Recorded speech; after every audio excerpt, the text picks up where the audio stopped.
Have you ever imagined doing your job, a job you deeply love, and suddenly being called into a room where your entire life is about to crumble? Lauren Hayes received the message at 2:30 p.m. on an ordinary Friday.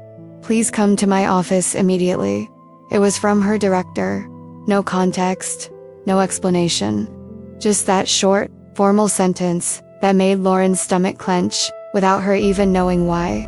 She was in the middle of organizing exams for the following week, pen still in hand, when she read it, and something about that tone, that urgency without details, already felt wrong. Lauren walked down the hallway of the school she knew so well. 8 years teaching there. 8 years walking on those same worn linoleum floors, greeting the same colleagues, decorating the same walls with student work. That place was more than work. It was home. It was purpose. And as she walked toward the principal's office, as her footsteps echoed in the empty hallway because classes were still in session, she had no idea that she was walking toward the end of everything she knew. She knocked on the door. "Come in," the principal's voice replied. And when Lauren opened that door, when she saw what awaited her on the other side, the world stopped. It wasn't just the principal there. There were two people she didn't immediately recognize, but their uniforms made it clear. Police officers. There was the school board president, a man Lauren had only seen at formal meetings, always distant, always serious. And there was a couple Lauren recognized immediately. Mr. and Mrs. Mercer, Dylan's parents. The family that owned half the businesses in town. The family that donated generously to the school. The family whose name was on plaques everywhere. The most powerful family Lauren had ever known. And they were all looking at her. Not with curiosity. Not with concern. With accusation. Mrs. Mercer rose from her chair. She wore an expensive suit, her hair perfectly styled, her posture screaming authority and wealth. And she raised her arm, pointed her finger directly at Lauren, and said, in a firm voice that left no room for doubt, for discussion, for defense, "She's the one who manipulated my son. We have proof." Lauren froze in the doorway. Her brain tried to process the words. It manipulated, evidence, but nothing made sense. She didn't even know what she was being accused of. There was no context, no explanation. Just that devastating phrase floating in the air. And when she looked around the room, when her eyes swept over the face of each person present, she saw something that chilled her to the bone. They had already decided. There was no doubt in their eyes, no hesitation. They looked at her as if she were guilty, as if the trial had already taken place, as if the sentence had already been determined. And Lauren didn't even know what the crime was. I don't understand, she managed to say, her voice lower than she intended. "What are you talking about?" The principal, a woman who had been Lauren's colleague, who had had coffee with her countless times, who had praised her work in annual evaluations, looked at her with an expression Lauren had never seen before. It was coldness, professional distance. "Lauren, you are being accused of inappropriate conduct with a student. Specifically, with Dylan Mercer." The words hit like physical punches. Inappropriate conduct. With a student. With Dylan. Have you ever been through this? Have you ever had that moment when the ground disappears from beneath your feet? Where everything you thought was solid and real suddenly becomes liquid and unstable? Stay with me until the end, because what happened to Lauren in that room, at that moment, was just the beginning of something much worse. Because accusations, even when completely false, have power.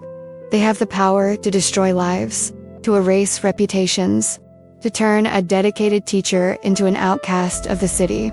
And Lauren was about to discover exactly how quickly an entire life can crumble when the right people decide you're guilty. Mr. Mercer pulled an envelope from the leather briefcase he was holding.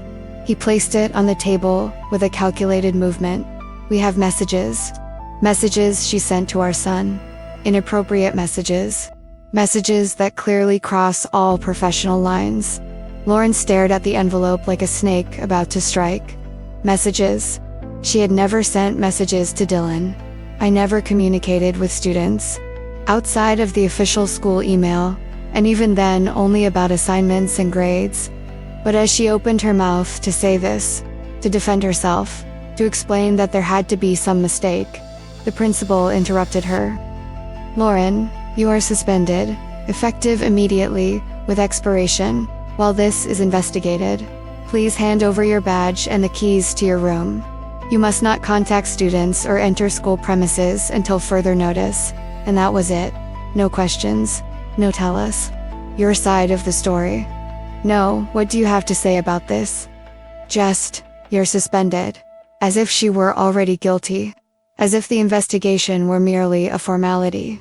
As if 8 years of impeccable work meant nothing when confronted with the power and influence of the Mercer family. And at that moment, standing in that room, surrounded by people who had decided who she was, without ever asking, Lauren realized something terrifying. She was alone. Completely alone. And the people who should have protected her, who should have sought the truth, had already chosen a side, and it wasn't hers. But there was someone in that city who hadn't yet decided. Someone who would look at the evidence with trained eyes and see what no one else was seeing. Someone who would ask the question no one else was asking. What if she's telling the truth? Lauren left that room in shock. She left her name tag and keys on the table, as instructed. She walked down, the empty hallway. Classes were still in session, so there were no witnesses to her immediate humiliation. But she knew that would change. She knew that within hours, everyone would know.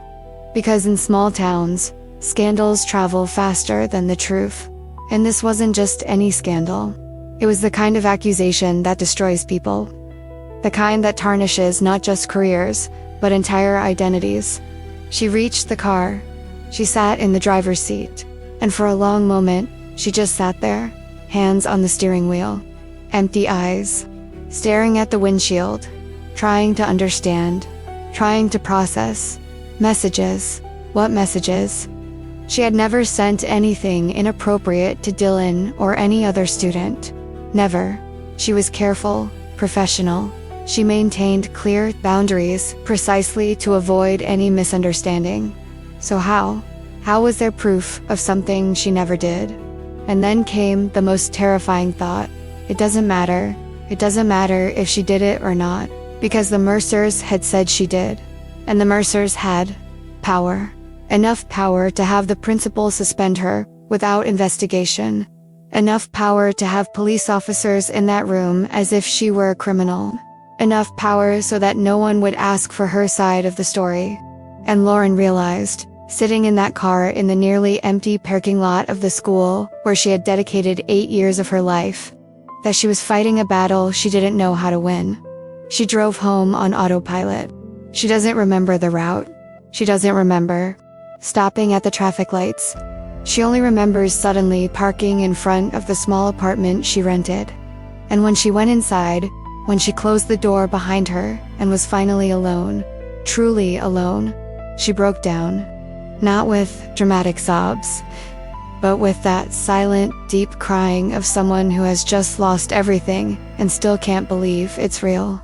If any of this has touched you in any way, if you've ever felt unjustly accused or seen someone destroyed by lies, share it in the comments. Because these stories aren't just fiction. They are reflections of real injustices that happen every day. In the hours that followed, Lauren watched her life crumble in real time. First came the messages. Fellow teachers sending vague texts. "I saw you were suspended. What happened?" But the tone was different. It wasn't genuine concern. It was morbid curiosity. It was the beginning of estrangement. Then came social media. Someone had leaked the story. A vague post in a parents' group. Be careful who your children trust at school. Sometimes predators are where you least expect them. It didn't mention Lauren by name. It didn't need to. Everyone knew. And then the comments started. Hundreds of them. "I always thought she was strange. My son said she was very friendly with the boys. Teachers like that should be in prison." People Lauren had never met, who had never set foot in her classroom, who had never seen how she taught, deciding who she was based on a rumor, on an accusation without context. And each comment was a stab in the back. Each share was another layer of her identity being ripped away. Lauren hung up the phone. But the silence was worse. Because in the silence, her mind filled the empty spaces with terrifying questions. How would she prove her innocence? How would she fight against a family with endless resources? How would she look the students in the eye again, knowing they had all heard? How would she rebuild a reputation that was being obliterated in real time? And the most terrifying question, would anyone believe her? If this part touched you, if you felt the injustice of it, leave a like.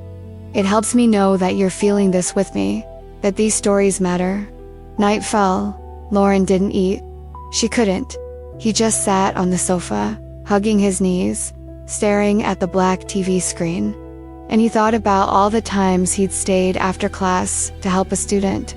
All the times he'd used his own money to buy books. All the thank you letters from former students she kept in a box. All the evidence that she was good at what she did, that she cared, that he would never ever cross that line. And he realized that none of it mattered, because nobody was looking for evidence of innocence. They were just assuming guilt. On Saturday morning, Lauren woke to a noise at the door. Loud, insistent knocking. She got up, still wearing the clothes from the day before, her eyes swollen from crying. She looked through the peephole. There was a woman with a camera, a reporter, Ms. Hayes. Do you have any comments on the accusations? The parents are demanding your permanent dismissal. Lauren stepped away from the door. She didn't open it. She just stood there, leaning against the wall, listening to the knocking continue. And she realized she wasn't just fighting a false accusation. She was fighting a public lynching. And she was completely, devastatingly alone. If you want to hear more stories like this, stories about injustice, about people fighting against corrupt systems, about protection when no one else does, subscribe to the channel. I bring you these stories every week because they need to be told. But Lauren didn't yet know that she wasn't as alone as she thought. Because while the city decided her guilt, while social media crucified her, while her career was destroyed without a fair trial, there was someone reading the prosecution's report with different eyes. Someone who had spent years learning to distinguish truth from lies. Someone who saw inconsistencies where others saw certainty. Someone who is about to ask the question no one else was asking. What if this woman is telling the truth? And this person had a badge, authority. And most importantly, the courage to challenge the powerful when the truth was at stake. Now I want to delve even deeper into this subject, because understanding who Lauren Hayes truly was before that devastating Friday is to understand why what happened to her was so profoundly unjust. Lauren wasn't just another teacher punching the clock. She was the kind of educator who transforms lives, the kind who believes, with every fiber of her being, that education isn't just about transferring knowledge, it's about opening doors. It's about showing possibilities. It's about telling a student who comes from a poor family, who doesn't have books at home, whose family has never gone to university, you can do it, you deserve it. Lauren was 32 years old, single, and dedicated to her work in a way that sometimes bordered on personal sacrifice. She didn't have a vibrant social life. She didn't go out every weekend. She didn't have expensive hobbies or exotic trips. Her apartment was small, modest, decorated with posters of classic authors and bookshelves full of books hers. Many she had bought to lend to students, because Lauren knew what it was like not to have access. She knew what it was like to want to read, to want to learn, but not to have the resources. So she created those resources.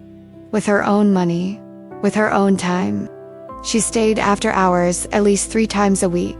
Not because I was obligated to, but because there was always a student who needed extra help, who didn't understand Shakespeare, who struggled with literary analysis, who was ashamed to admit they didn't know how to write an essay properly. And Lauren stayed. She sat with them. She explained with infinite patience, not just the subject matter, but why the subject matter mattered. Why literature wasn't just old words on yellowed paper, It was a mirror of humanity. It was a way of understanding the world. It was, sometimes, the only thing that saved people from feeling completely alone. Lauren's journey to becoming a teacher had begun when she was a student herself. She had grown up in a humble family. A father who worked in construction, a mother who cleaned houses, 3 siblings in a 2-bedroom apartment. There was no money for extras. There were no books. There was no expectation that any of them would go to university. But Lauren had a high school teacher, Ms. Morrison, who saw something in her, who noticed how she devoured every book in the bibliography, who realized that Lauren wasn't just asking questions to pass the test, but because she genuinely wanted to understand. Mrs. Morrison started lending Lauren personal books. He began staying after class to discuss deeper topics. And when Lauren said in her senior year that she couldn't go to university because she didn't have the money, Mrs. Morrison sat with her and filled out every scholarship application available. He wrote passionate letters of recommendation. He called contacts he had. And when Lauren received a full scholarship, when she held that acceptance letter with trembling hands and realized her life was about to change completely, she knew what she wanted to do. She wanted to be that teacher for someone else. She wanted to be someone's Mrs. Morrison. And for 8 years, she was 8 years teaching at the same school. 8 years building a solid reputation. She wasn't the most popular teacher, not the one who let students do whatever they wanted or who gave easy grades. She was demanding, but fair, and the students knew she cared. They knew that when she corrected an assignment and returned it full of annotations, it wasn't to humiliate them, but to teach them. They knew that when she challenged them, it was because she believed they could achieve more. Lauren had a box at home, an old shoebox where she kept letters from former students. Ms. Hayes, I got accepted into university. Thank you for believing in me when no one else did. Professor, you saved my life. Literally. That day you stopped me in the hallway and asked if I was okay. I was planning to give up on everything. But you saw, you cared. Lauren, I graduated. And when I held my diploma, I thought of you. Because you were the first person who made me feel like I was smart. Thank you. These letters were what Lauren read when she had difficult days, right when she felt she wasn't making a difference. When school bureaucracy or lack of resources left her exhausted, she read them and remembered why she did it. She remembered that each student was a life, a complete person with dreams and fears and potential. And that sometimes, just sometimes, a teacher could be the difference between a student giving up or continuing. And now, all of that was being erased. 8 years of impeccable work. 8 years of arriving early and leaving late.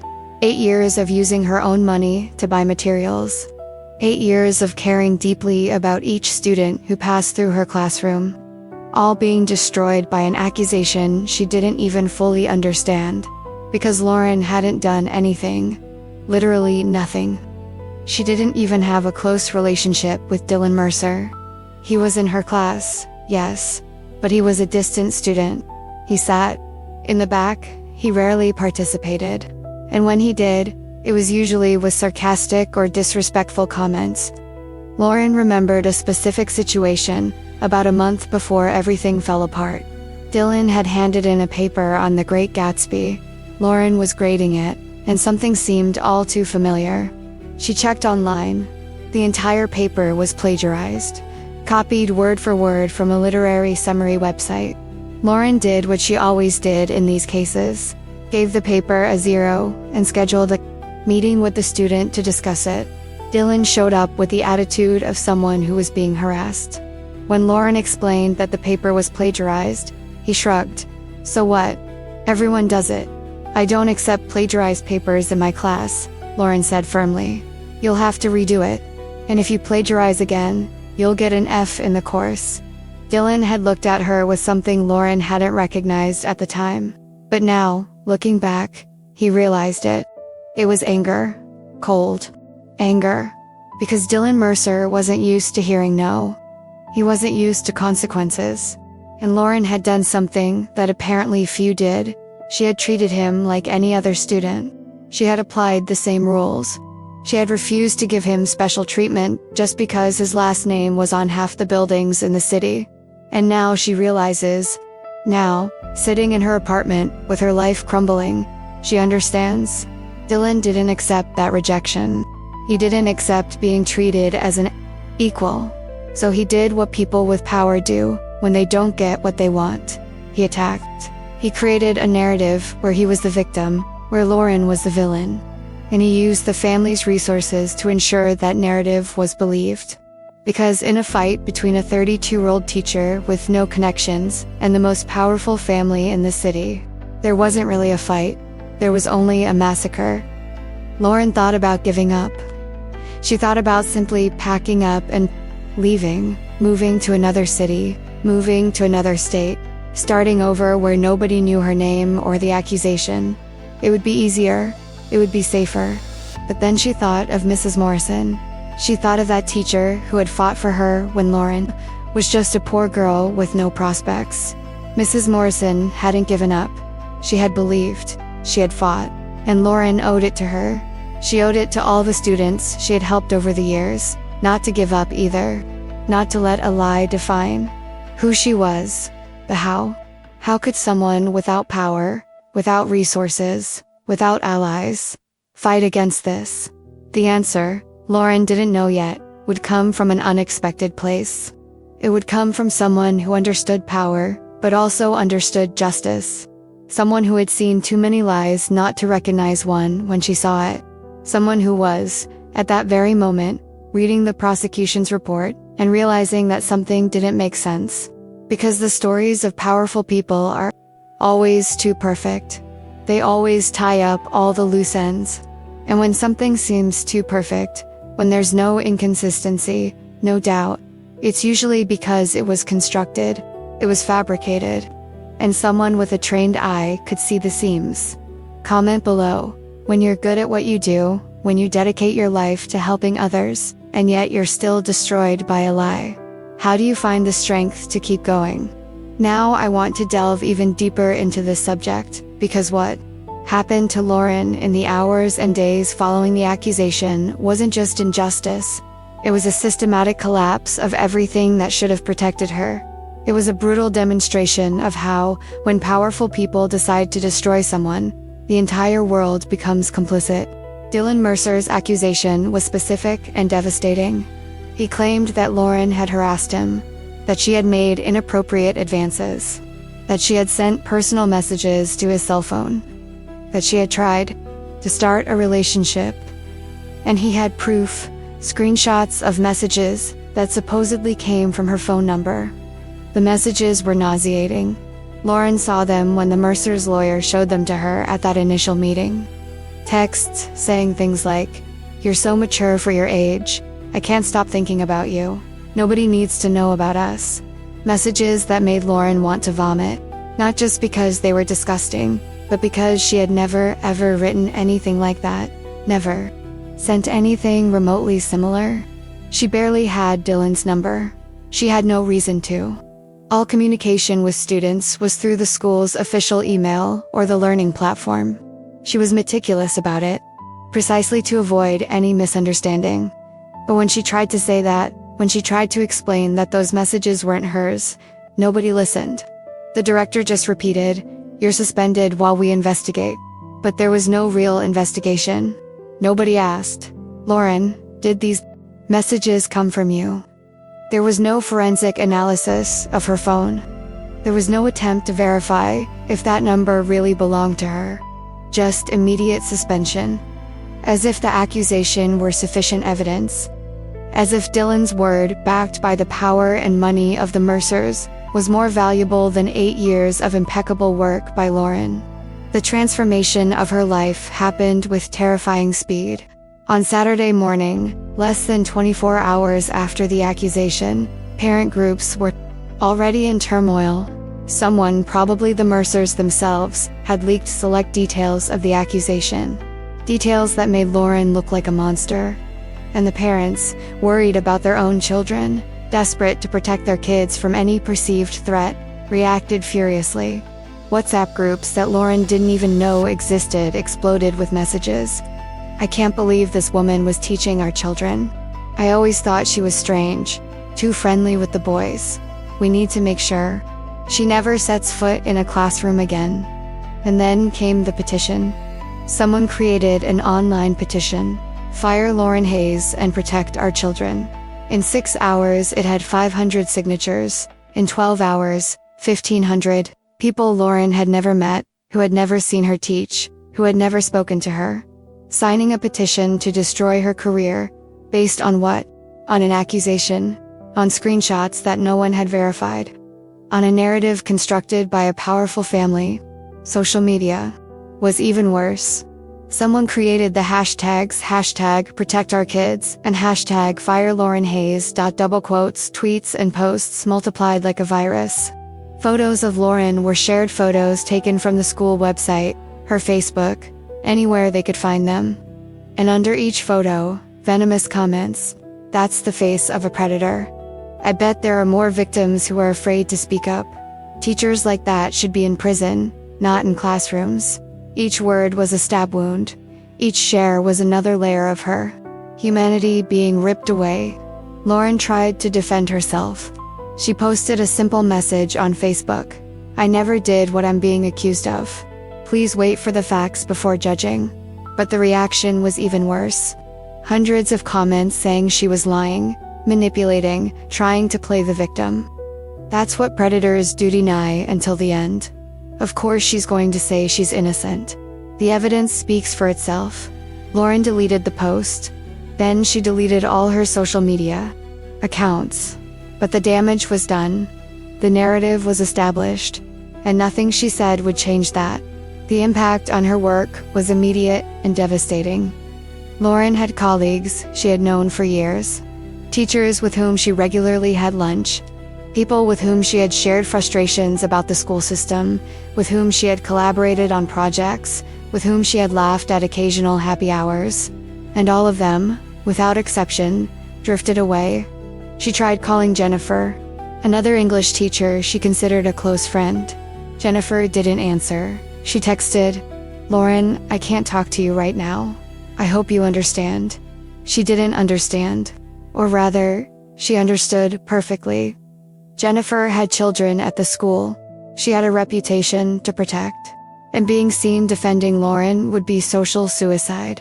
Lauren went to school on Monday not to work, but to pick up some personal belongings she had left in her room. The principal allowed it, but only with a security escort. As if Lauren were dangerous. As if she needed to be watched. When she entered the building, the hallway was crowded, classes were changing. And when the students saw her, the reactions were varied and all painful. Some looked shocked, some disgusted, some whispered to friends, some pointed brazenly. And the teachers, they looked away, all of them. They went into classrooms, they turned their backs, they pretended not to see, as if she were contagious, as if association with her could contaminate. The teachers' union, which should have defended her, was equally useless. Lauren called the representative. She explained the situation. She pleaded for help. And she heard, "Lauren, I understand this is difficult, but until the facts are fully established, we can't take a position. We need to think about all the members." "But I am a member," Lauren said, her voice breaking. "I pay the dues. I followed all the rules.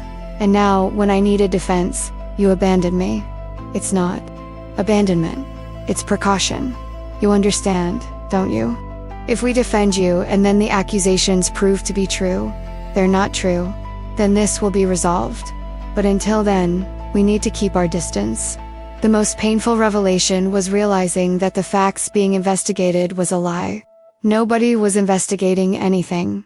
There was no real investigation. The school had suspended Lauren and closed the case.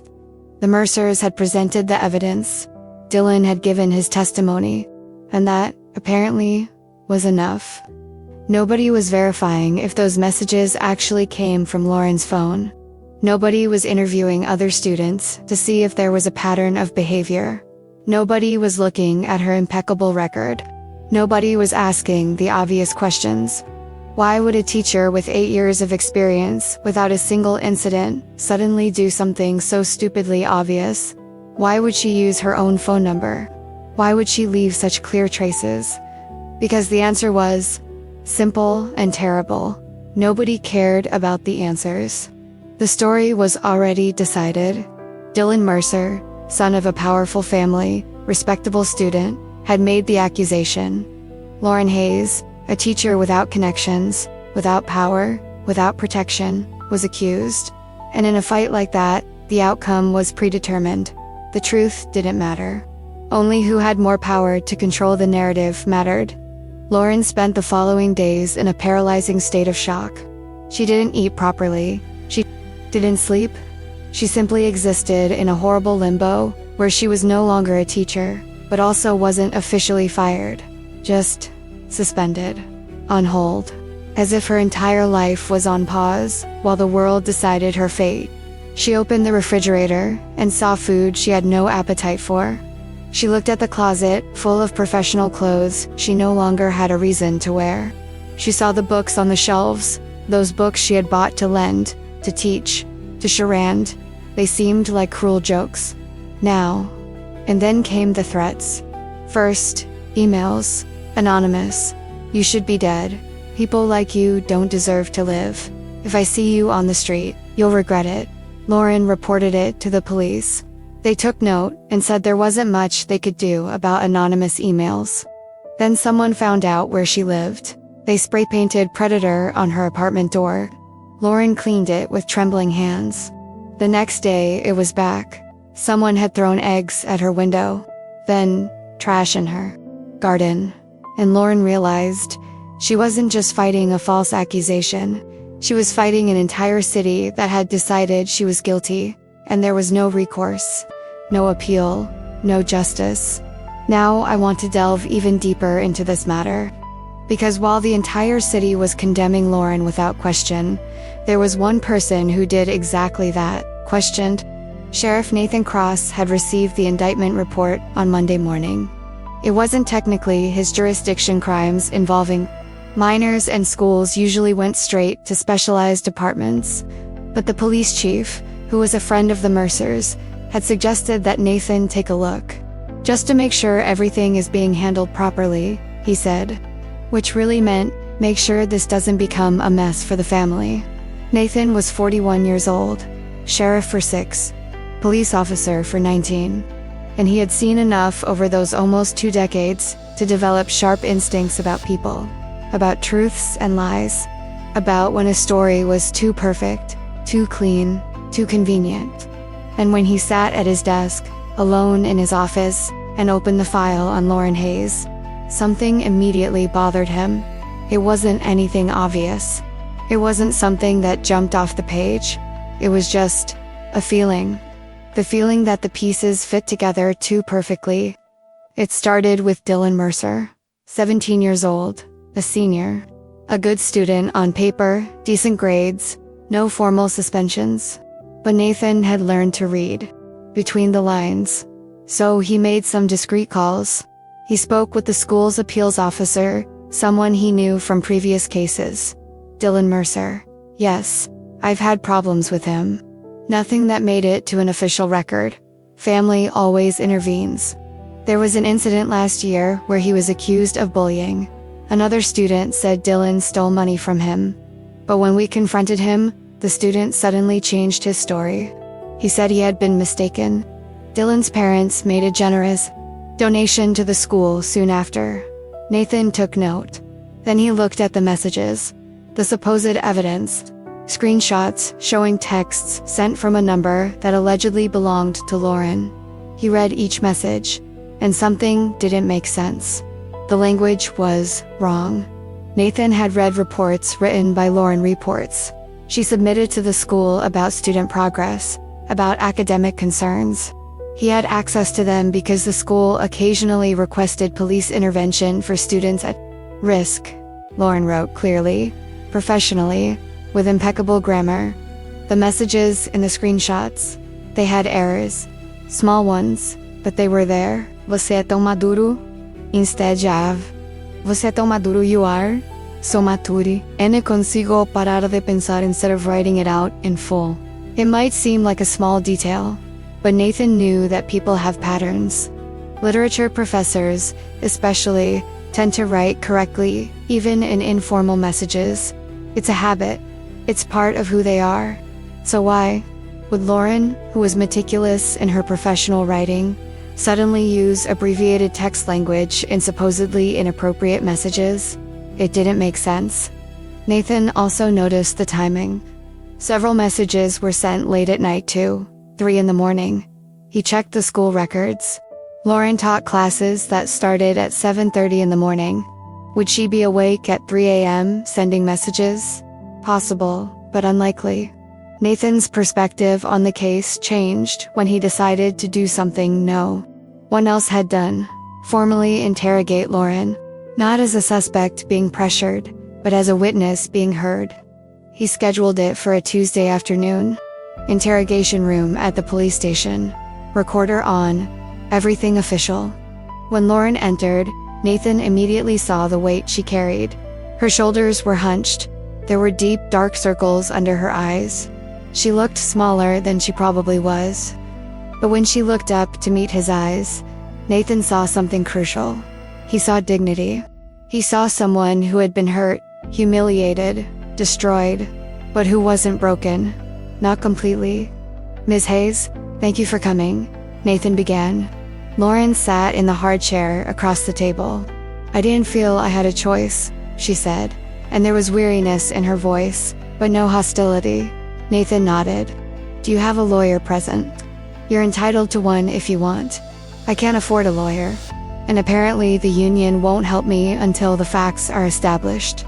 She made air quotes around the last part, and there was bitterness there. Justified. All right. You can stop this conversation at any time. Understood. Understood. Nathan opened the file. I read the report. I read the accusations.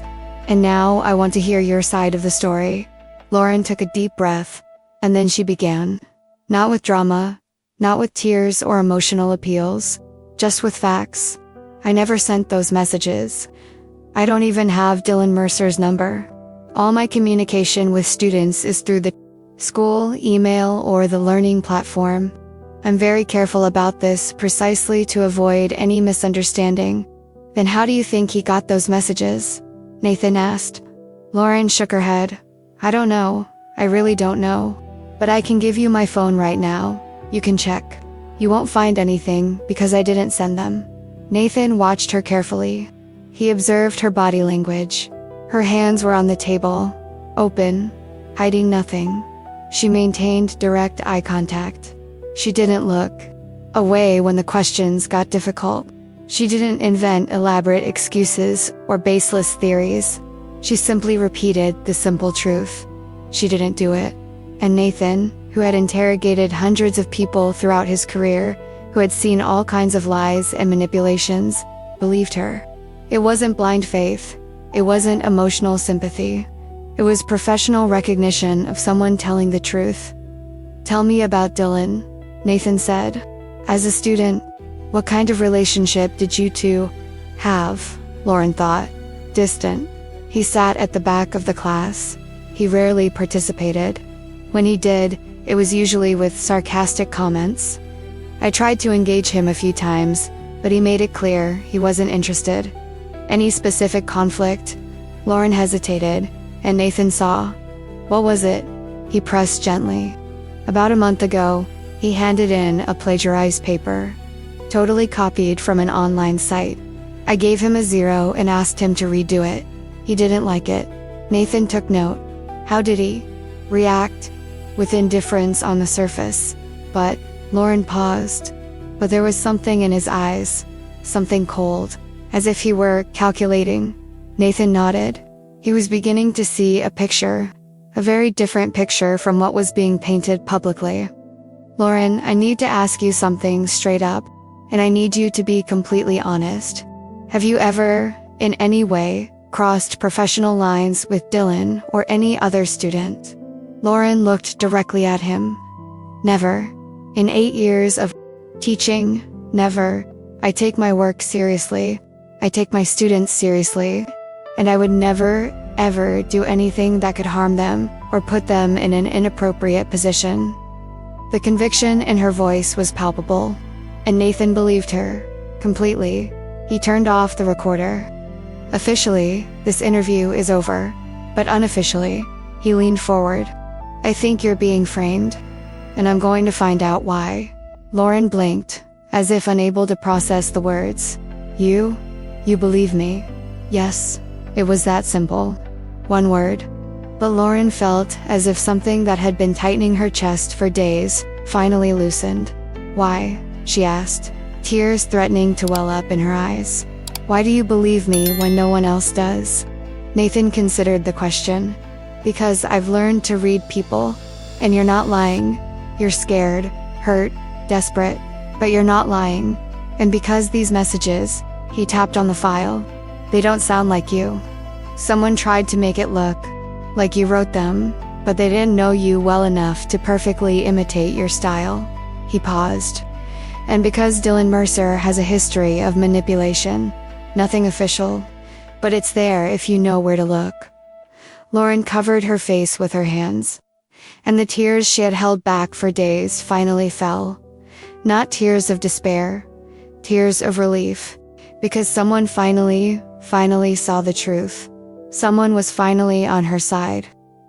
Nathan pulled a box of tissues from the corner of the table and placed it in front of her. He said nothing. He just let her have that moment. When Lauren finally lifted her head, wiped her face, she said in a hoarse voice, "What do we do now?" "Now," Nathan said, "now I'll really investigate. And you get ready. Because when I prove you're telling the truth, it's going to get ugly. The Mercers won't take it well." Comment below if you think that sometimes a single person believing in you can be the difference between giving up and fighting.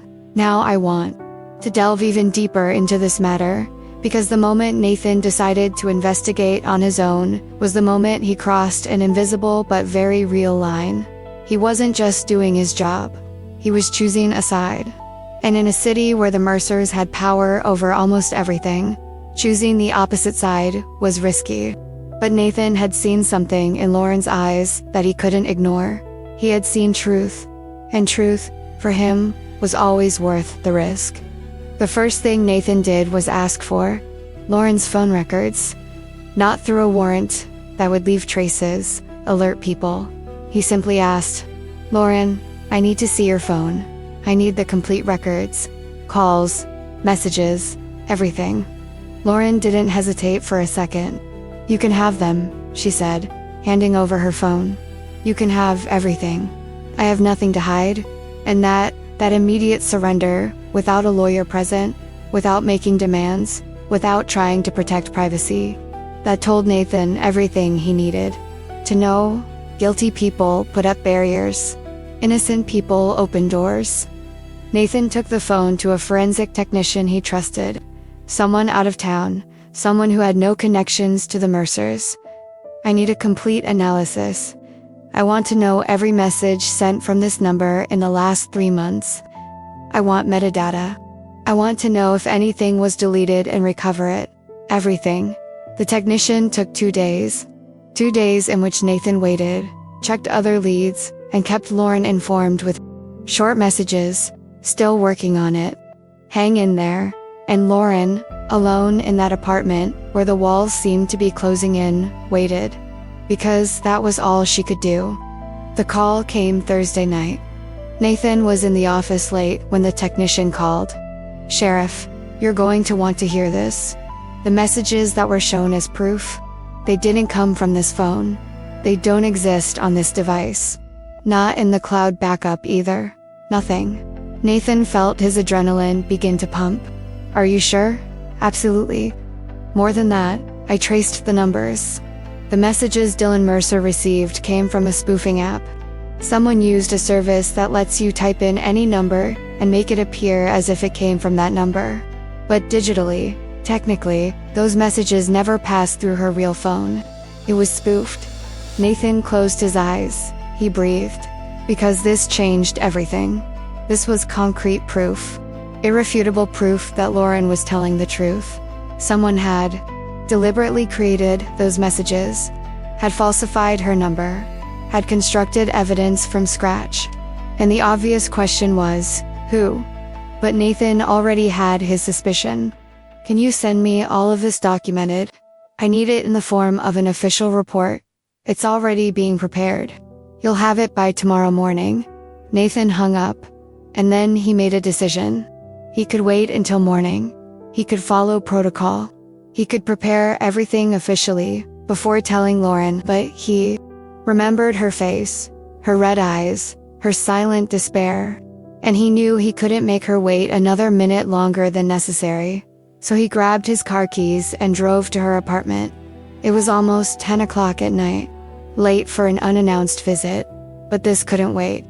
When Nathan knocked on the door, there was a long silence, and then a cautious voice. Who is it? It's me, Nathan. The door opened slowly, and when Lauren appeared, Nathan felt a pang in his chest. She looked devastated. Her hair was a mess. She was wearing clothes she had clearly slept in. Her eyes were so red and swollen that it was obvious she had spent hours, maybe days, crying. Nathan, she said, and there was confusion in her voice. Did something happen? It's 10 o'clock. I have proof, he said before she could finish. I have proof that you're telling the truth. Lauren froze. She stood completely still in the doorway, and Nathan saw the exact moment the words registered. He saw when the meaning hit him, and he saw when she crumbled. Not physically, she didn't fall, but something inside her broke. The defenses she had held up, the strength she had forced herself to have, all crumbled at once. She covered her face with her hands and began to cry. Not the silent crying of the last few days, but deep sobs, her whole body shaking, the kind of crying that comes when you can finally let out everything you've been holding back. Nathan didn't think. He just acted. He entered the apartment, closed the door behind him, and gently guided Lauren to the sofa. She could barely walk. He helped her sit down, went to the kitchen, filled a glass with water, and returned. Lauren, breathe. Just breathe. But she couldn't. The relief was too great, too overwhelming. Nathan sat beside her. He didn't touch her, he didn't want to invade her personal space, but he stayed close. A solid presence. And eventually, after minutes that felt like hours, the crying subsided. Lauren accepted the glass of water with trembling hands. She drank. She wiped her face with the back of her hand. I'm sorry, she said hoarsely. I didn't mean to. You don't have to apologize for anything, Nathan said firmly. Nothing. Lauren looked at him. Really looked. What did you find out? Nathan explained. About the forensic technician. About how the messages didn't exist on her phone. About the spoofing app. About how someone had deliberately created false evidence. And as he spoke, he saw transformation happen on Lauren's face. He saw anger begin to replace despair. Justified anger. Someone did this on purpose, she said. Someone planned to destroy my life. Yes, Dylan. It wasn't a question. Probably. But I need to prove it. I need to track down who created that account on the spoofing app.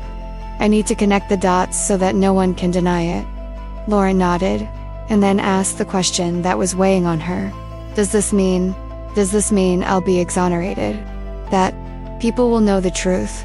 Nathan hesitated, because he wanted to say yes. He wanted to give that assurance. But he had learned not to promise what he couldn't control. It means we have solid proof of your innocence. It means we can force a real investigation. But Lauren, he paused. He chose his words carefully. The Mercers have a lot of power. They'll fight this. They'll try to bury it. They'll use every connection they have. This won't be easy. I don't care if it's easy, Lauren said. And there was steel in her voice now. Determination. I only care if it's true.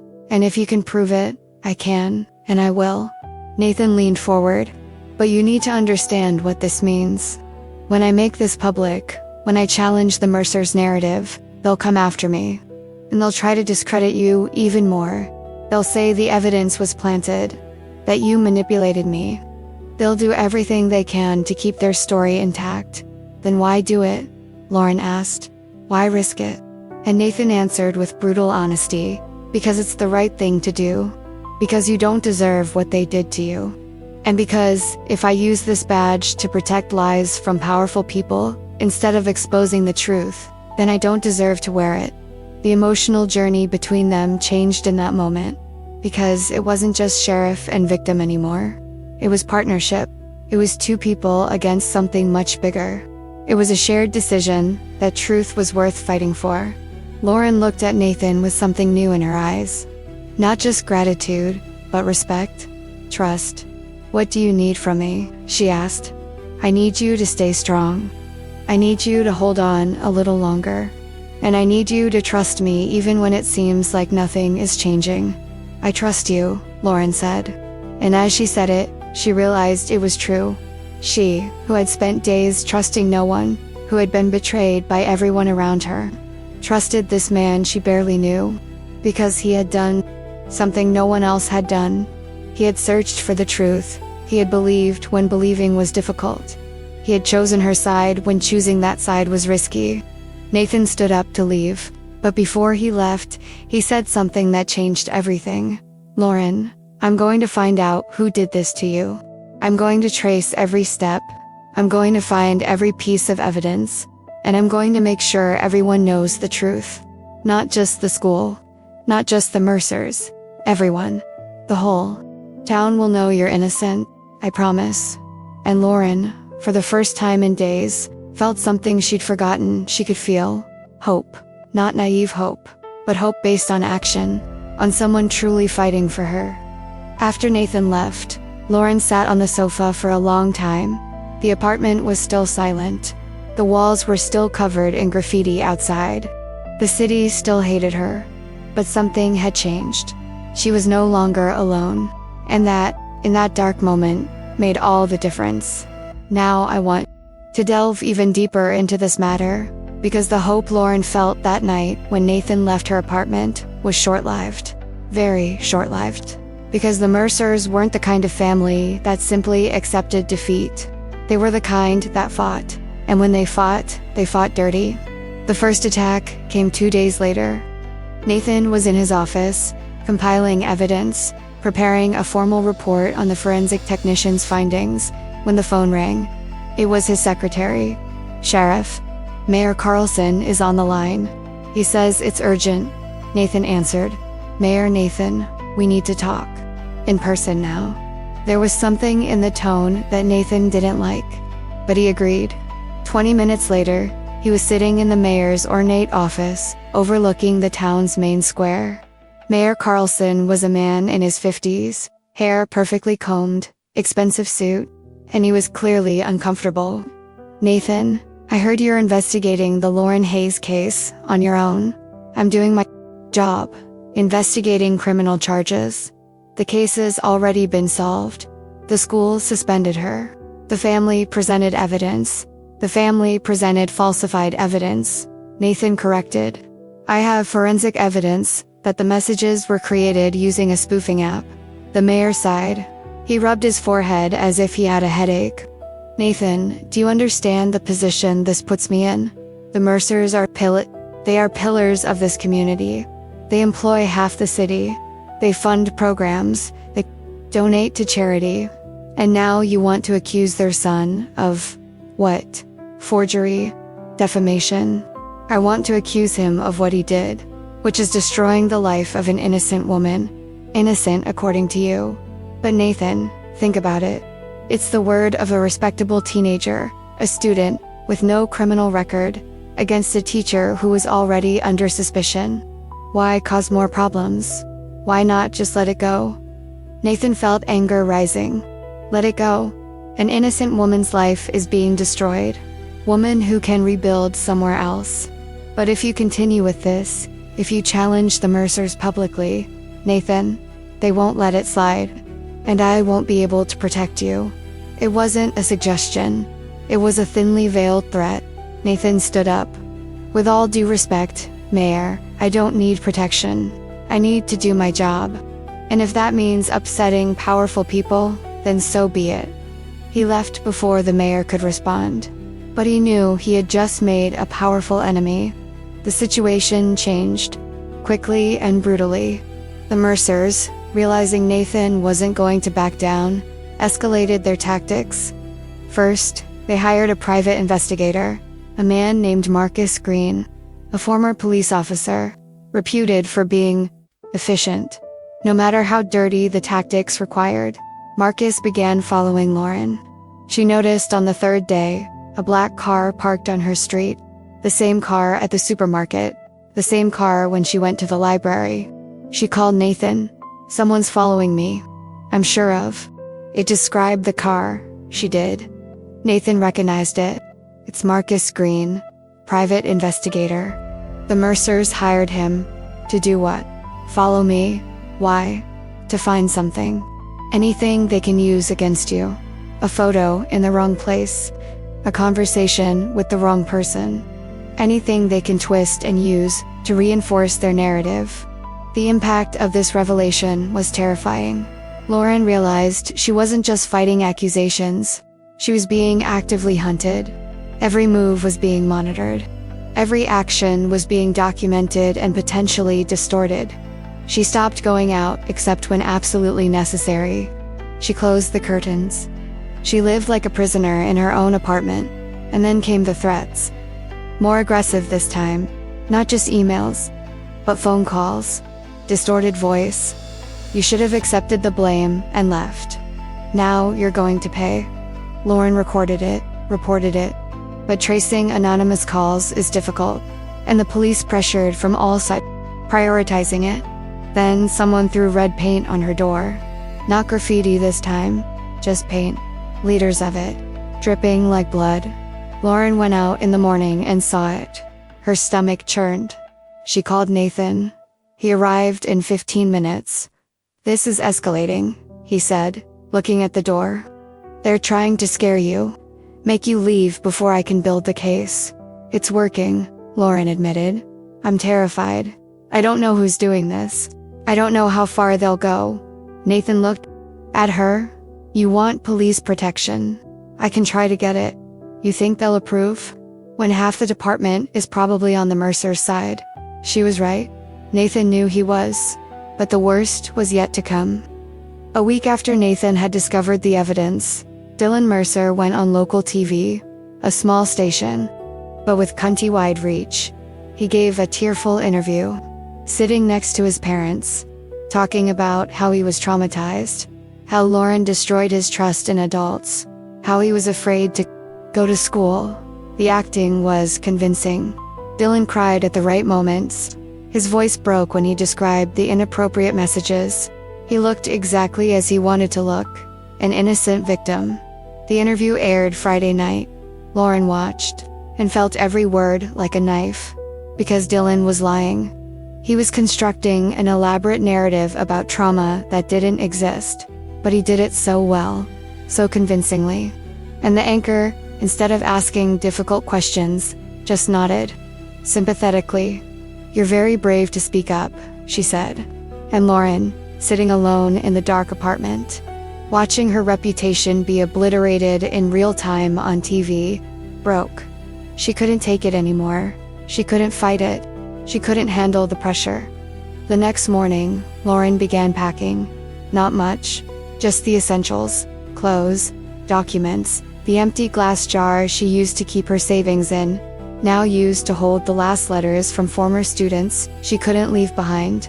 She didn't know where she would go. She only knew she couldn't stay. The city had decided. Dylan had won. And staying would only prolong the torture.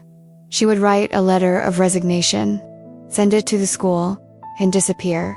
Start over somewhere where no one knew her name. She was finishing packing when she heard a knock on the door. Loud, insistent. Lauren froze. She was afraid to open it, afraid it was more threats, more paint, more violence. "Lauren, open up. It's me," a woman's voice. Lauren didn't recognize it. Hesitantly, she went to the door. She looked through the peephole and saw 3 people. Women she didn't know, but something in their expressions wasn't hostile. Carefully, Lauren opened the door. Yes, the woman in front, maybe 40 years old, brown hair tied in a ponytail, extended her hand. "My name is Rebecca Torres. And I believe you." Lauren blinked, confused. "How? Why?" "Because 3 years ago, Dylan Mercer accused my sister of something similar. She worked as a babysitter for the family. Dylan was 14.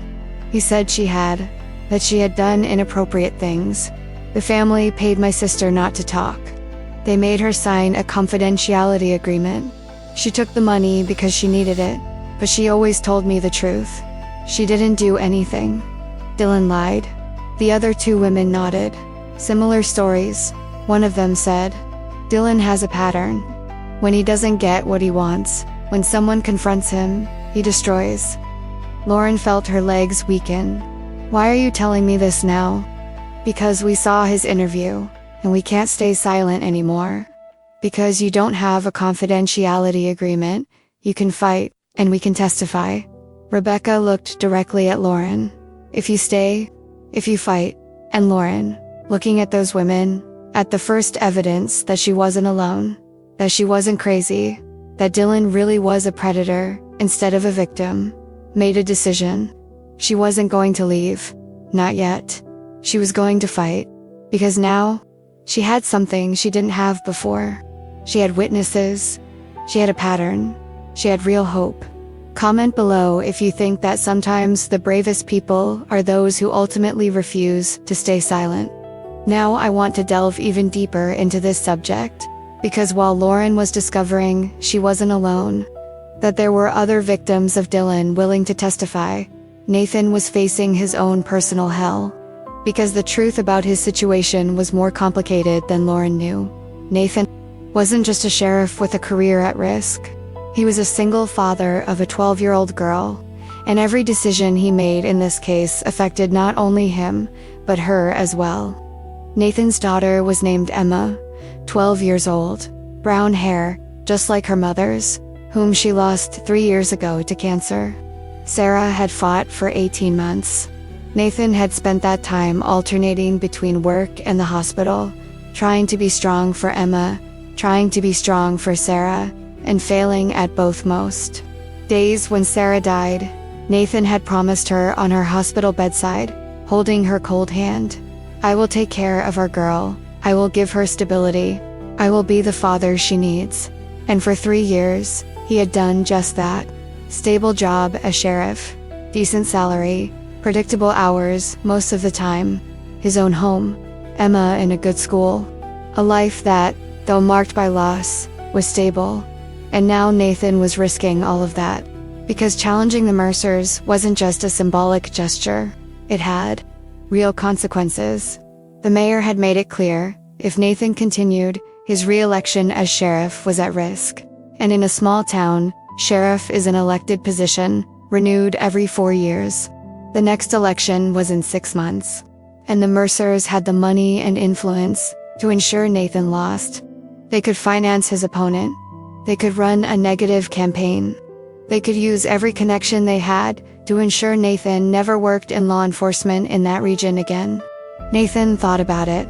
Every night, lying in bed, staring at the ceiling, doing calculations. If he lost the election, he would need to find a new job, maybe in a different city, which meant taking Emma away from her school, her friends, the house she knew. It meant more instability in a life he had already seen too much of. And Nathan didn't know if he had the right to do that. He didn't know if he had the right to risk his daughter's well-being on principle, for someone he barely knew, for a cause he might not even be able to win. He had talked to Emma about it. Not all the details, she was too young to fully understand, but enough. "Dad, you seem worried," she had said one night during dinner. Nathan looked at his daughter, at her eyes, so much like her mother's. "I'm working on a difficult case, a case that could cause problems." "What kind of problems?" Nathan hesitated. "The kind that could affect my work. And if it affects my work, it could affect us." Emma put her fork down on the table. She looked at him with a seriousness that seemed too old for 12 years. Is it because you're doing the right thing? The question caught him off guard. What? Mom always said that doing the right thing is sometimes hard. Sometimes it costs. But that's what good people do. So, you're having trouble because you're doing the right thing? Nathan felt a lump in his throat. Yes, I'm trying to help someone who was wronged. But the people who committed the injustice are powerful. And they don't like being challenged. Emma thought for a moment. Then you should keep going. Mom would want you to keep going. And in those simple words of a 12-year-old, Nathan found the clarity he had been searching for. But clarity didn't make the decision any easier. It didn't make the consequences any less real. Nathan had a meeting with his boss, the police chief, who reported to the mayor, who reported to the murderers. The boss was a man named Robert Hayes, a good cop in his youth, but years in, politics had made him more concerned with keeping the boat steady than rocking it. Nathan, you need to stop this, Robert said bluntly. Stop investigating. Stop making enemies. The Mercers are pressuring you. The mayor is pressuring you. And I'm caught in the middle. I have proof that Lauren Hayes is innocent, Nathan said. Solid proof, forensic, irrefutable. And what do you think will happen when you present that proof? Do you think the Mercers will simply accept it? Will they say, "Oh, we were wrong, sorry"? No. They will destroy you. They will destroy anyone associated with you. And they will use every penny and every connection to ensure you never work in law again.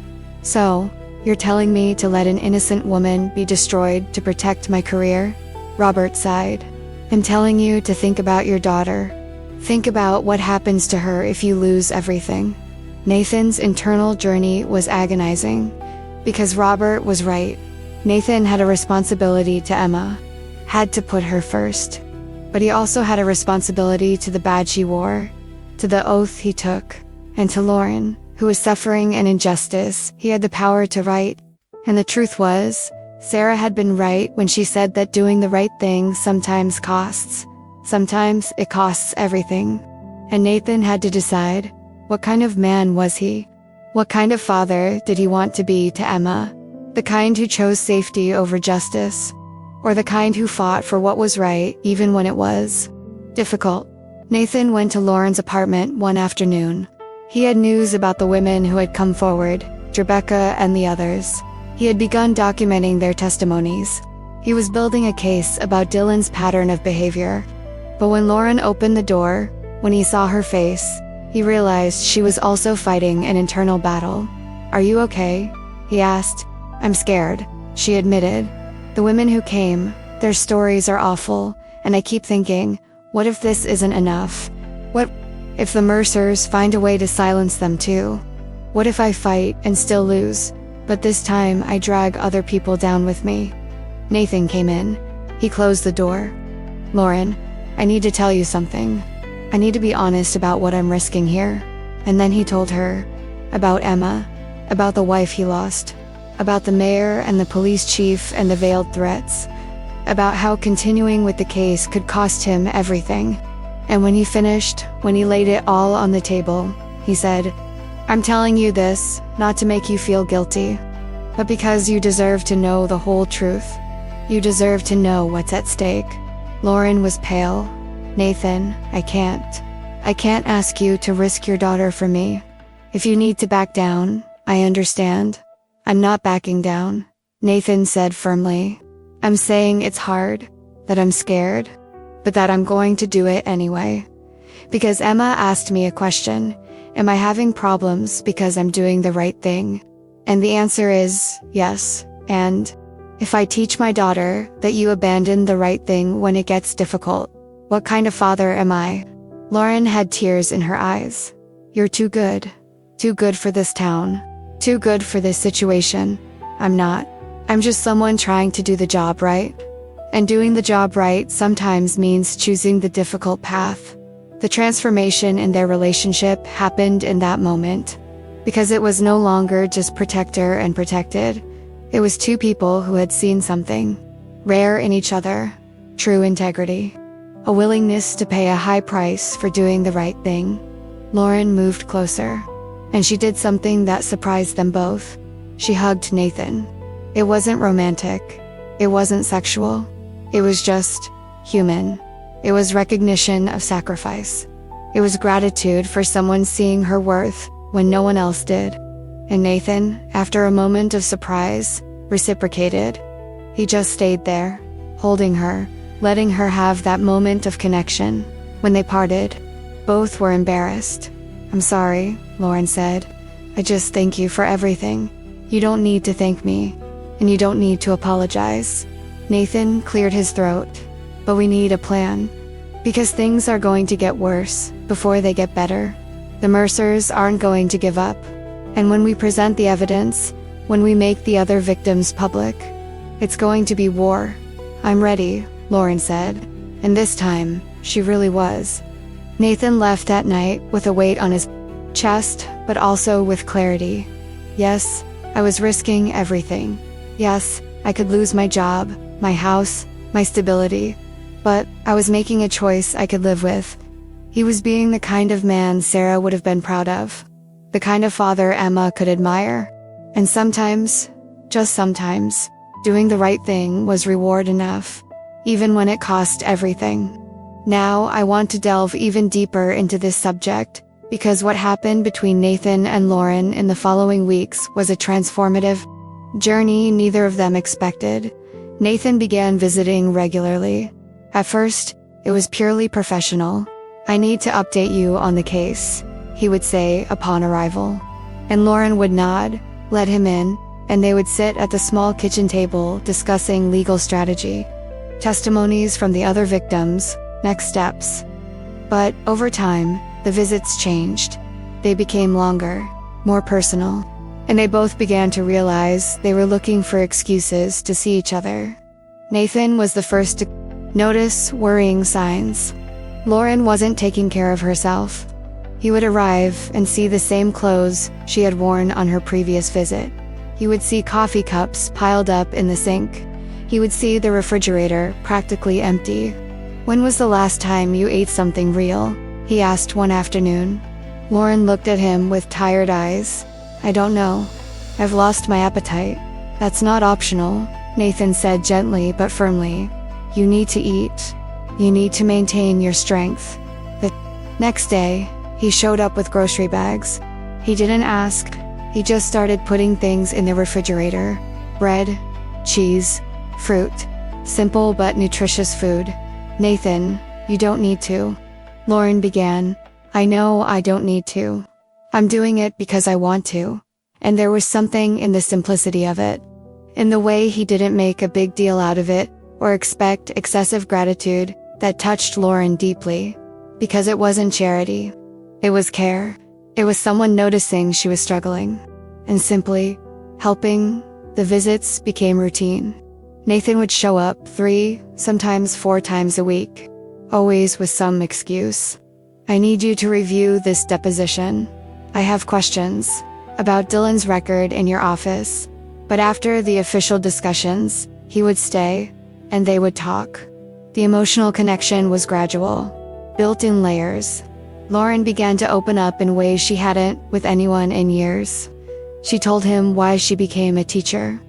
Not just Mrs. Morrison's story, Nathan already knew that, but the deeper stories, how teaching wasn't just a profession, but a mission. 3 years ago, she said one night while they were having coffee, "I had a student named Marcus. He was missing a lot of school. When he came, he always had bruises, always vague excuses. And I knew." "Do you know when you know?" Nathan nodded. He knew. "I stopped him one day after class. I just asked, 'Are you safe at home?' And he broke down. He told me everything, about his stepfather, about the violence, about how he was thinking about running away, or worse." Lauren paused, remembering. "I called social services. I testified. I helped get him out of that house. He went to foster care. And 6 months ago, he wrote me a letter.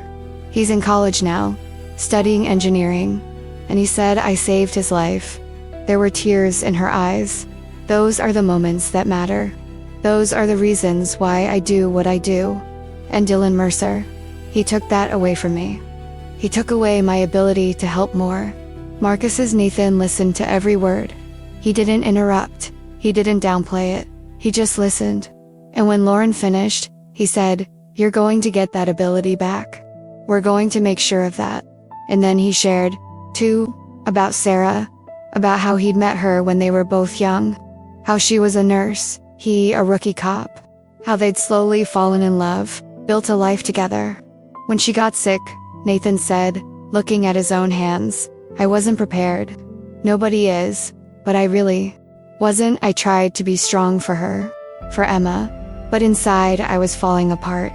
He talked about the last few months, about how Sarah had become so weak she could barely hold her daughter's hand, about how Emma, 9 years old at the time, tried to be brave but cried alone in her room, about how Nathan spent nights awake after Sarah fell asleep, just sitting beside her bed, listening to her breathe, afraid that each breath would be her last. When she died, Nathan said softly, "I promised her I would take care of Emma, that I would give her stability, that I would be enough." He looked at Lauren, "And I've done the best I can, but I always feel it's not enough. That Emma deserves a mother and a father, and she only has me." Lauren reached across the table. She touched his hand. She didn't intertwine her fingers, just touched. A simple connection. "You're an amazing father," she said. "Anyone who looks at you and Emma together can see that. And Sarah, I'm sure she'd be proud." Nathan felt a lump in his throat, because it had been a long time since someone had said that. It had been a long time since someone had acknowledged how hard he was trying. "Thank you," he said. And the word carried the weight of years of loneliness. The conversation deepened. Nathan talked about why he became a police officer. It wasn't a story he shared with many. "My mother was in an abusive relationship when I was a child. My biological father, he beat her regularly, and she never called the police. She was afraid he would get worse, afraid no one would believe her, afraid the system would fail her." Nathan paused. "When I was 12, he beat her so hard she was knocked unconscious. I called 911. For the first time, I called. And when the police arrived, they saved her. They got her out of there. They arrested him. And I realized these men with badges had power, the power to protect. And I wanted that. So you became a police officer to protect people like your mother?" Lauren said.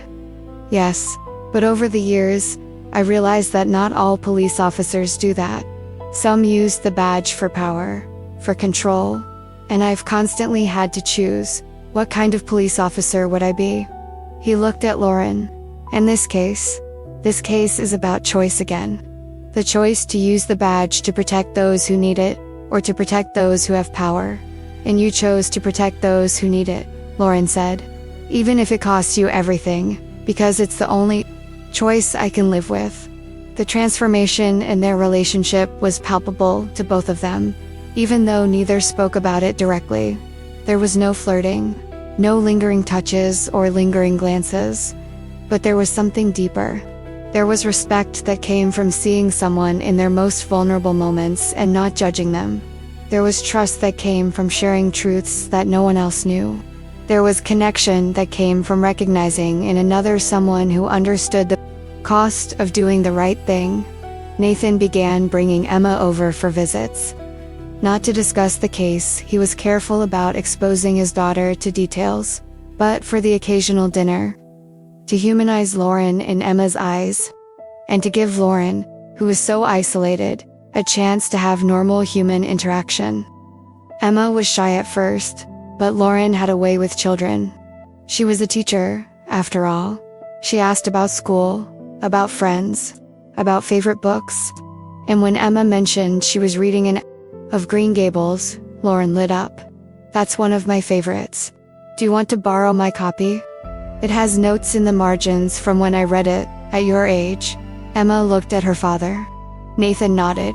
And when Lauren brought the book worn, with folded pages and handwritten notes, handed it to Emma, the girl held it as if it were a treasure.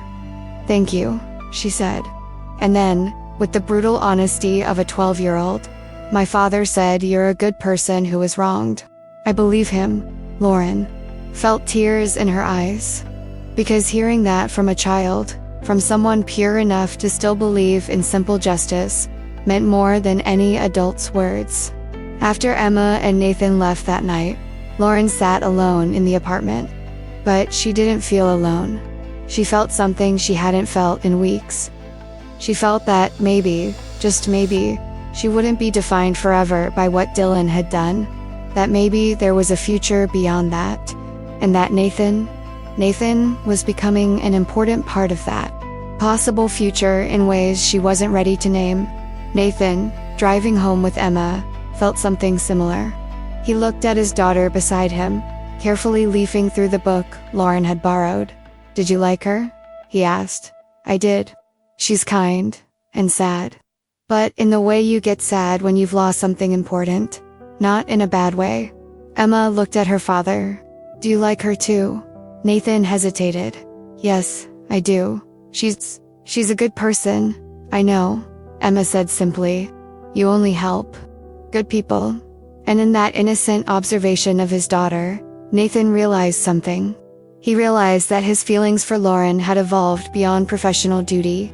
They had become personal, deeply personal, but he couldn't act on it.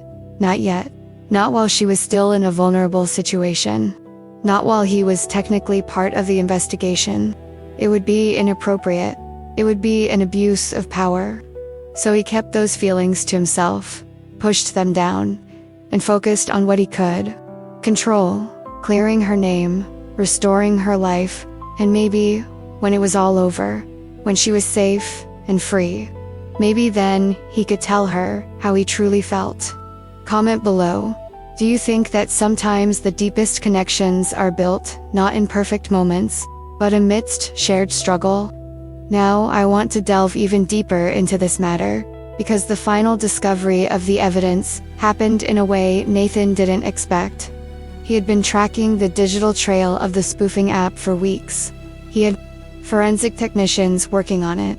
He had requested records from internet providers.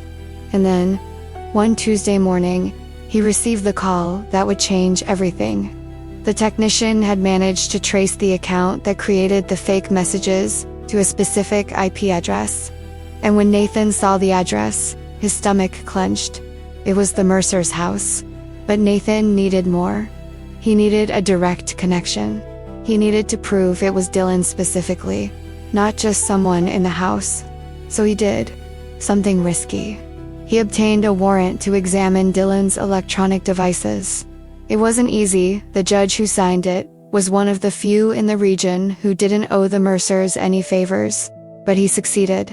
And when they executed the warrant, when technicians entered the Mercer home and confiscated Dylan's laptop, the family's reaction was all Nathan needed to see. Panic. Pure panic. The laptop analysis took 48 hours, and when the results came in, they were devastating. For Dylan, for the family, for the entire narrative they had constructed. The spoofing application was installed on the laptop. The history showed access at exactly the times the fake messages were sent. And more. Dylan had been careless. He had screenshots of the fake messages saved in a folder. He even had drafts earlier versions where he had adjusted the language to try to sound like a teacher. It was evidence so clear, so irrefutable, that even the Mercers' best lawyers couldn't deny it. Nathan, personally, went to Lauren's apartment to tell her. It was late Friday afternoon. 3 weeks since it all began. 3 weeks that felt like years. When Lauren opened the door, Nathan saw that she had begun to have hope again. Not naive hope, but the cautious hope of someone who has been destroyed and is trying to believe that rebuilding is possible. "Nathan," she said. "Come in." He entered, and the weight on his face made her pause. "What happened?" "We did it. We have everything. Irrefutable proof that Dylan created those messages." Lauren sat heavily. Everything. Everything. The app on his laptop, browsing history, screenshots he saved, even drafts, showing how he tested different versions of the messages. Nathan pulled up a chair and sat across from her. "Lauren, he did this because you failed him. Because of that plagiarized work, we found emails between Dylan and his parents where he complained about you. He said you were the only teacher who didn't understand his position, that you treated him like an ordinary student. And when he asked his parents to intervene and they couldn't get you to change the grade, he decided to destroy you. The revelation was both validating and devastating. Validating because it confirmed what Lauren had always known, that she hadn't done anything wrong. Devastating because it meant that all that torture, all that pain, was caused by a spoiled teenager who couldn't accept consequences. He destroyed my life, Lauren said, her voice trembling. Because I gave him the grade he deserved. Yes, and because he could. Because he always can. Because his family always protected him from consequences. But this time, Nathan paused. This time, they won't be able to. The impact of the evidence was immediate. Nathan presented everything to the prosecutor on Monday. And even the prosecutor, who had been cautious, who had avoided confronting the Mercers, couldn't ignore evidence of this caliber. Dylan was formally charged. Falsifying evidence, defamation, harassment. The charges were serious. Technically, Dylan could face jail time, but everyone knew he probably wouldn't. He was a minor. It was his first official offense, and the Mercers had the resources to secure the best possible defense. But the important thing was Lauren's public exoneration. The prosecutor held a press conference. Following a thorough investigation conducted by Sheriff Nathan Cross, we have determined that the allegations against Lauren Hayes were completely unfounded. Ms. Hayes was the victim of a deliberate smear campaign. She is completely exonerated of any wrongdoing. The words were official. They were public. They were what Lauren had desperately needed weeks ago. But now, hearing them, she felt something complicated. Relief, yes, but also anger. Because where was this thorough investigation weeks ago? Where was this press conference when she was being publicly crucified? The school offered reinstatement. The principal called in person. Lauren, we are deeply sorry for what happened. We would like you to return. Your position is waiting. Lauren listened in silence. And an apology. She finally asked. You suspended me without investigation. You condemned me without hearing. You destroyed my reputation without questioning. And now you want me to come back as if nothing happened. The principal hesitated. We acted based on the information we had. No, you acted based on who had the power. And that wasn't me. The transformation in Lauren's life after her exoneration wasn't what she expected. Yes, officially she was free. Yes, the charges were dropped. Yes, her name was cleared on paper, but in reality, things were more complicated. She went to the supermarket for the first time in weeks, and when she entered, conversations stopped. People stared, not with obvious hostility as before, but with discomfort, with embarrassment, as if they didn't know how to act around her now. Some avoided eye contact, some murmured vague apologies, but most just stared. Lauren ran into Jennifer, the fellow teacher who had been her friend. Jennifer was in the produce section. When she saw Lauren, she froze. Lauren, hi, I saw the news. About Dylan, about everything. You saw it, Lauren said. It wasn't a question. I wanted to call. I just didn't know what to say. You could have said you believed me. Weeks ago, when I needed you. Jennifer looked at her own feet. I know, and I'm sorry. I really am. But apologies, Lauren was learning, didn't undo the damage. They didn't bring back lost weeks. They didn't erase the memory of abandonment. The parents still looked on with suspicion. Lauren saw it in online groups, in the cautious comments. Well, she was acquitted. But you know how it is. Smoke without fire. The insinuation was always there. The persistent doubt. And Lauren realized something devastating. She might be legally acquitted, but socially, there would always be a shadow. There would always be people who wouldn't completely believe her, who would wonder if perhaps, just perhaps, there was something that hadn't been revealed, and the Mercers retained power. Dylan was charged, yes, but he quickly reached a deal: community service, mandatory counseling. Nothing that would be on permanent record when he turned 18. The family issued a statement: "We deeply regret this situation. Dylan is receiving the help he needs. We ask for privacy during this difficult time," as if they were victims. As if they hadn't used every available resource to destroy an innocent woman. Nathan went to see Lauren the night after Dylan's plea deal was announced. She was sitting on the couch, staring blankly. "I saw it," she said when he came in. "I saw the deal. Community service," as if he vandalized something, not destroyed a life. "I know," Nathan said, "and I'm sorry. I wish it were different. He's going to graduate. He's going to college. He's going to have a normal life. And me." Lauren looked at Nathan. "I have my name cleared. But what does that really mean? Can I go back to the school where everyone abandoned me? Where I'm going to spend the rest of my career being that teacher who was accused?" Nathan sat beside her. He didn't touch her, just his presence. "You don't have to go back. Not if you don't want to. But what else do I do? Teaching is all I know. All I am. No. Teaching is what you do. Who you are. Who you are survived. This. Fought against this. And came out the other side, still believing in justice, even when justice failed you." He paused. "You can teach somewhere else. You can start over where nobody knows this story. Or you can stay and prove everyone wrong. And what if I don't know which one to choose? Then don't choose today. Give yourself time. Recover, and when you're ready, the choice will be clear." Lauren looked at him.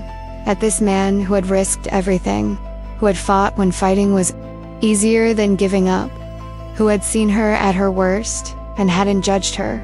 "Nathan, I don't know how to thank you. You don't need to." "Yes, I do. You saved my life. Literally. I just proved what has always been true. That you are innocent. That you are good. That you deserve." He stopped. Because he was about to say something he couldn't say yet. But Lauren saw. She saw it in his eyes. She saw what he wasn't saying. And she felt something she hadn't felt in a long time. She felt that, maybe, when everything calmed down, when she rebuilt her life, when she was strong again, maybe there was something there. Something between them. Something worth exploring. But not now. Not yet. Now she needed to heal. And he needed to protect the boundaries that kept them ethical. But eventually. Now I want to delve even deeper into this subject, because the weeks following her exoneration were a journey of self-discovery for Lauren. A painful and necessary journey of deciding who she would be after everything that had happened. The school had offered reinstatement.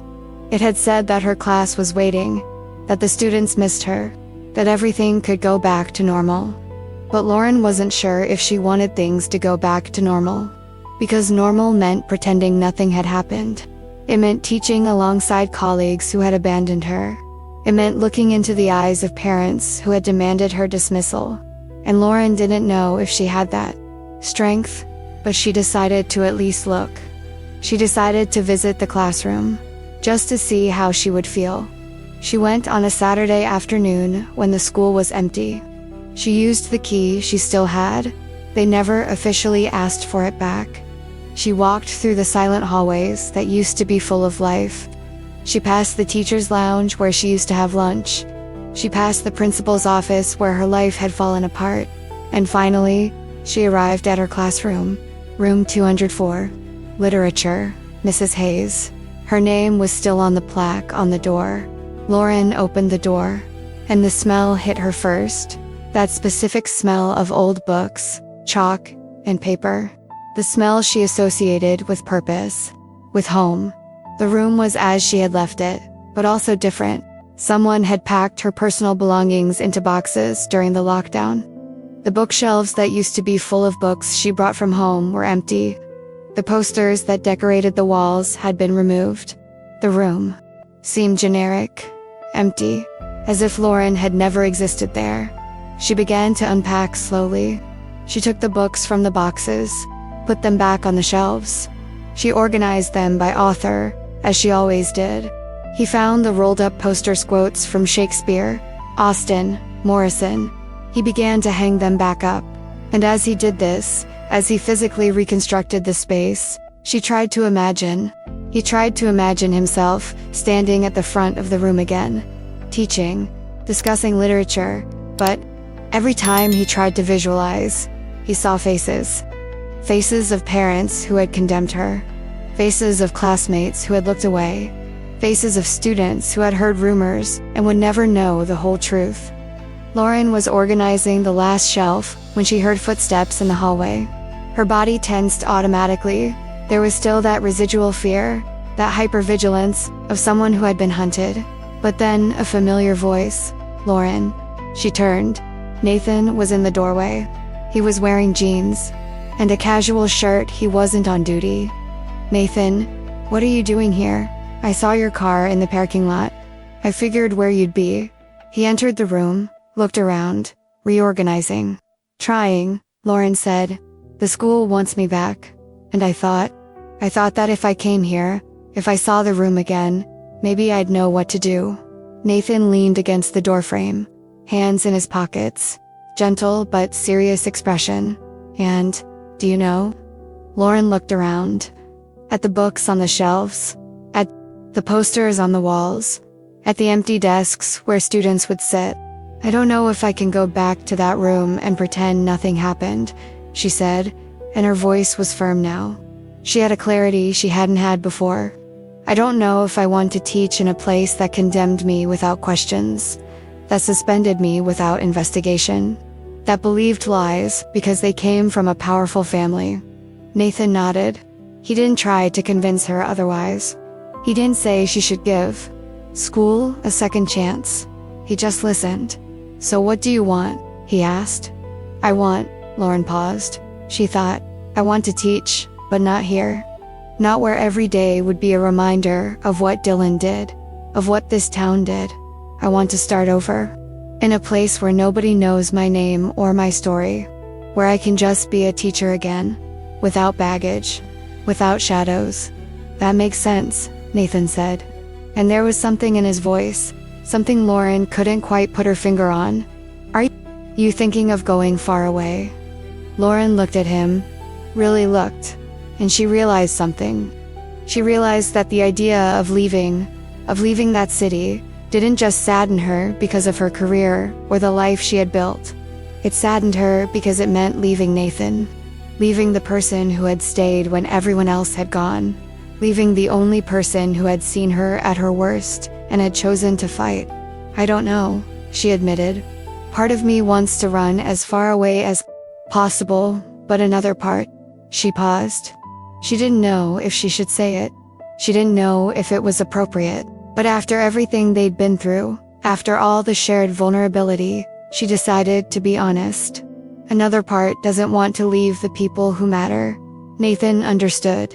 She saw it in his face. She saw the moment he processed what she was saying, and then he took a step into the room. Not too close, but closer than he had been before.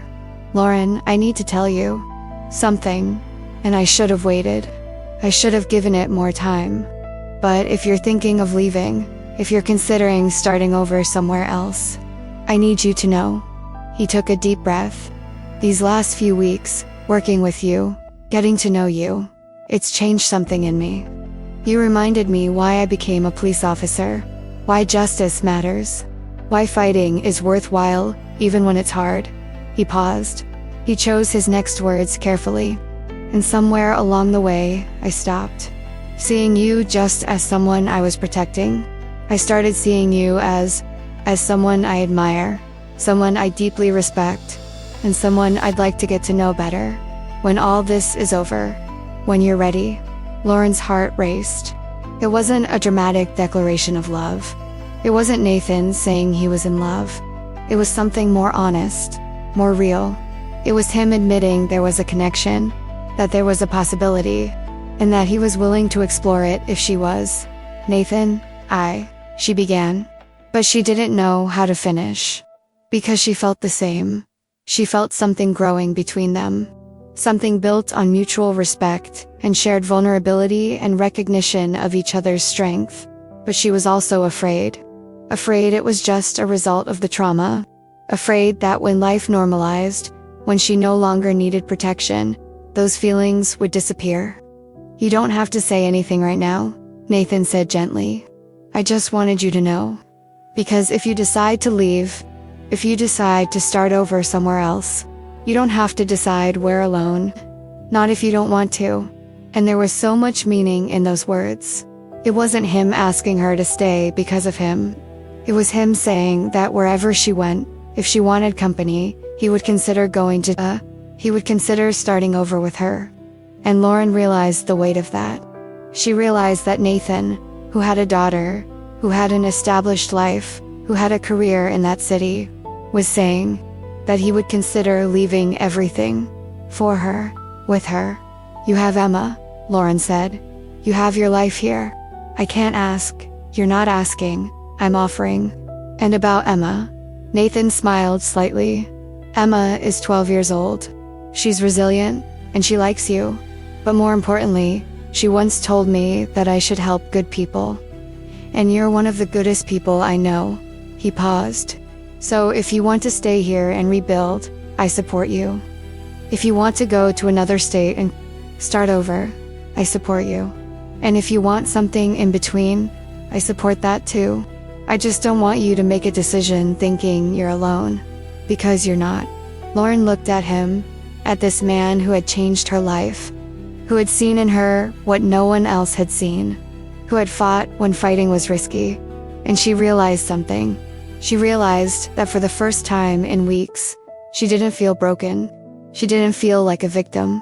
She felt like a whole person, considering the future, a future that wasn't just about survival or rebuilding, but about possibility, about choice, about maybe, just maybe, finding something good amidst all the pain. "I need time," she finally said.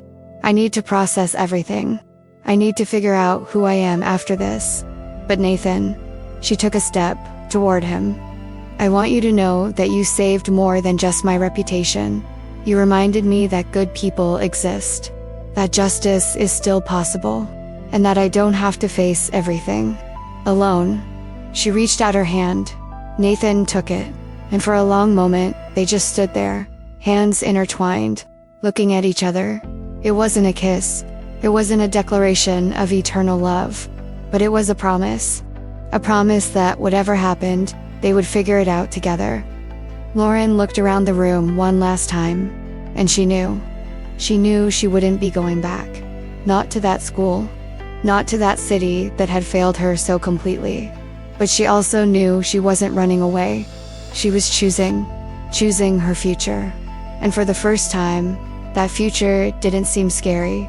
It seemed like a possibility. And this is where their journey ends, for now. Not because the story is over. Stories like this never truly end cleanly and perfectly. They continue. They evolve. Lauren still doesn't know exactly where she's going. She doesn't know if she'll stay in that city and face the stairs. She doesn't know if she'll go to another state and start completely from scratch. But she knows. Something she didn't know weeks ago. She knows she's not alone. That she has someone by her side. Someone who sees her worth when the world decided she had none. And Nathan learned something too. He learned that doing the right thing sometimes costs everything. But he also learned that some things are worth the cost. That protecting the vulnerable is more important than protecting your position. That true justice doesn't come from following orders, but from following your conscience. And that sometimes, in the midst of fighting for the truth, you find something unexpected. You find connection. You find someone who makes you want to be better. If this kind of story resonates with you, if you want to keep following stories about people facing impossible injustices, about real protection when the system fails, about connections built amidst chaos, subscribing here is the way to continue walking with me. Because every week I bring you stories like this.